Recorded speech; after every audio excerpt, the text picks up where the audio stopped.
Hey guys, and welcome to another episode of the No Going Back series. We are on episode 4, and that is for track 4, Glad I Found You. I'm very happy we've gotten to this part of the series. I was very excited to talk about this song. If you don't know me, this song is about when I met my now husband. It was the peak of the pandemic, April 2020. I was not really in the mood to date or anything. I don't think a lot of people were. A lot of people were breaking up during the pandemic, if you remember that. I had a friend who I did a happy hour with, like a virtual happy hour in the beginning of the pandemic. Every Monday we would have a little drink after work on Zoom, and we would swipe through Hinge just for fun. I saw guys that I thought she might like, and I would send them to her. But then I came across my now husband's profile, and I was like, oh, he's cute. I'm gonna hold on to this one. We matched on Hinge, and we would always have like Friday night Zoom happy hours. We would do you remember pandemic? We would make the quarantinis, make cocktails, and we would have our little Friday night dates.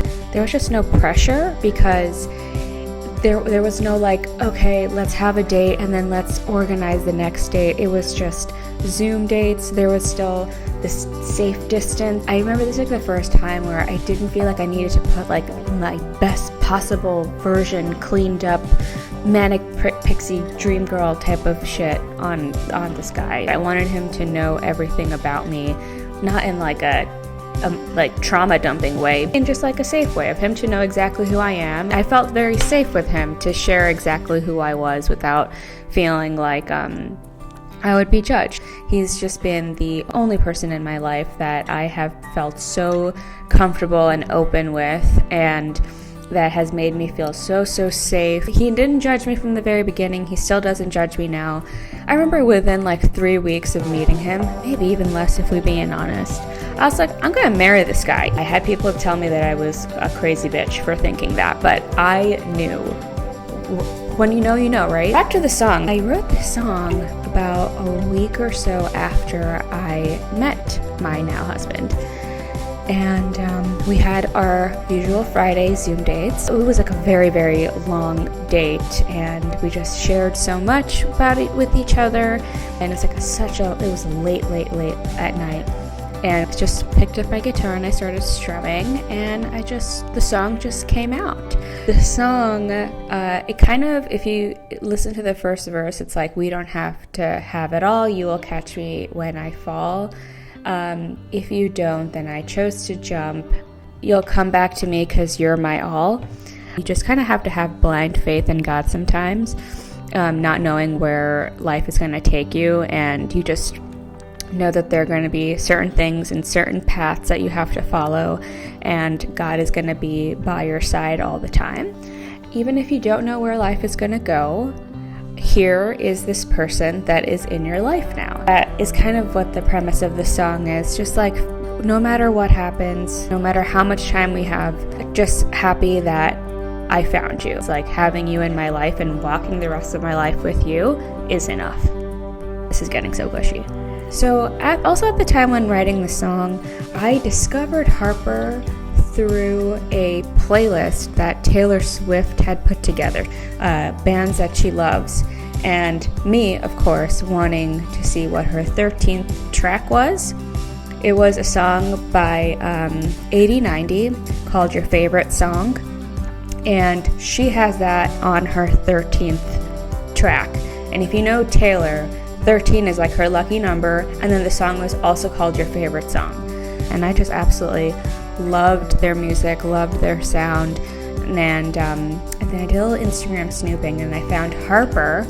His studio was in Brooklyn. I looked him up, and I saw that he produced for other artists and stuff. And I think it took me a little while to actually get the courage to reach out to him. Also, we couldn't meet in public spaces until way later that year anyway. We just stayed in contact, and the year after that, April 2021, I went into the studio and I recorded the song with Harper. We had just so much fun. It was great. You just never really know, when you're working with a new person, if you're going to mesh with them or not. And pause for ambulance. And we did, which was great. That is the gist of it. I think anytime I listen to Glad I Found You, I always think about how prior to 2020, I did not think how my life just went into such a different direction than I thought it would, everyone had such different plans for 2020, and things are forever changed because of the pandemic. It's just nice to have met someone when I know it was very hard for people to meet people. I'm very grateful to have had a song that reflects exactly how I feel about my husband back then and how I still feel about him now. If you look on Spotify, I put the visuals for Glad I Found You and the instrumental. I put like our little wedding clips from our wedding. Like, if I could show my 2020 self the song recorded with our wedding, it's just bizarre. I just recorded a ton. I did ramble a bunch, so this is going to be fun to edit. Thanks again for listening. No Going Back, I think from the last time I checked was yesterday. I think I had like 1,500 monthly listeners, which is so great. Thank you so much for listening. I can see you guys really like No Going Back and Hey Norman, so thank you for listening to those songs. I have 2 more episodes to go, so subscribe so you can just keep in touch what is happening. I hope to see you in the next episode, and happy Thanksgiving. I'm filming this before Thanksgiving, so I hope you all have a great Thanksgiving. While I was editing this, I was curious to listen to the original recording, so I found it on my phone, and here's a little snippet of it now. We don't need to have it all. You will catch me when I fall. And if you don't, I chose to jump. I'll come back to you.